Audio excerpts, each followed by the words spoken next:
রাদিয়াল্লাহু তাআলার জীবনী যখন পড়ছি তো দেখছি তিনি এত বেশি কাঁদতেন যে তার চোখের এই দুই দিক দিয়ে একেবারে দাগ পড়ে গেছিল।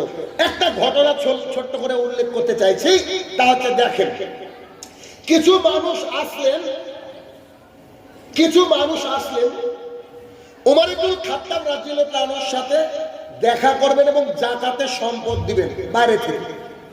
তো তিনারা এসে দেখলেন যে অনেক রাত, এত রাতে আমিরুল মুমিনিনের বাড়িতে যাব তার ডিস্টার্ব হবে, যাত্রার বাড়িতে কলিং বেল দেন না যখন সময়, তো এত রাত ডিস্টার্ব হবে। সকালবেলায় ফজরের সালাতের সময় সালাত আদায় করব, আমিরুল মুমিনের হাতে সম্পদটা দিয়ে চলে যাব, যাকাতের সম্পদ।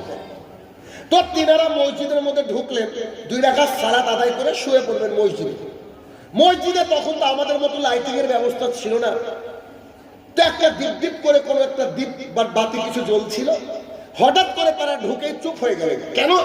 মসজিদের একটা কোনায় বসে একজন মানুষ চিৎকার করে, মানে ওই লেভেলের চিৎকার নয় যে লেভেলে পড়ার ডিস্টার্ব হয়, তিনি মসজিদের মধ্যে একান্তে আল্লাহর কাছে কাঁদছেন আর বলছেন, আল্লাহ তুমি যদি ক্ষমা না করো আমাকে কে ক্ষমা করবে? কথা বুঝতে পারছি? তুমি যদি ক্ষমা না করো আমাকে কে ক্ষমা করবে? আল্লাহ আমি খুব পাপী মানুষ, তুমি আমাকে ক্ষমা করে দাও। এরকম করে যখন কাঁদছেন, এই লোকগুলো বলছে, হায় রে হায়, মদিনার বুকেও মক্কার বুকেও এত বড় পাপী মানুষ আছে। সবাই যখন ঘুমিয়ে আছে তখন ইনি এসে কান্নাকাটি করছেন। মানুষের পরিস্থিতি বুঝতে পেরে যে ব্যক্তি কাঁদছিলেন তিনি তার মোনাজাতটাকে বন্ধ করে দিলেন। মানে কেউ এসেছে হয়তো আতিথেয়তা করতে হবে, তাই তিনি মোনাজাতকে বন্ধ করে দিয়ে যখন এদের সাথে সাক্ষাৎ করতে আসলেন, দেখলেন তিনি আর কেউ নন, স্বয়ং ওমর ইবনুল খাত্তাব রাদিয়াল্লাহু তাআলা। বুঝা, আপনি আমিরুল মুমিনিন, আপনার ডিস্টার্ব হবে বলে আপনার বাড়ি থেকে আপনাকে ডাকিনি।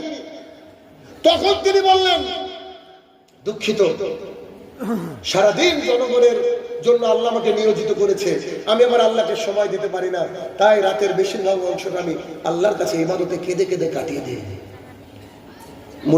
মুন্না টোলার মানুষ, তারা মুল্লা টোলা, কি দিয়ে বুঝাবো আপনাকে বলেন তো? কি দিয়ে বুঝাবো? যার কাছে জান্নাতের সার্টিফিকেট, যিনি আল্লাহ রাসূল সাল্লাল্লাহু আলাইহি ওয়াসাল্লামের কাছের মানুষ, তিনি এইভাবে কান্নাকাটি করে। ভাইরা আমার, আমাদের পরিস্থিতি কি?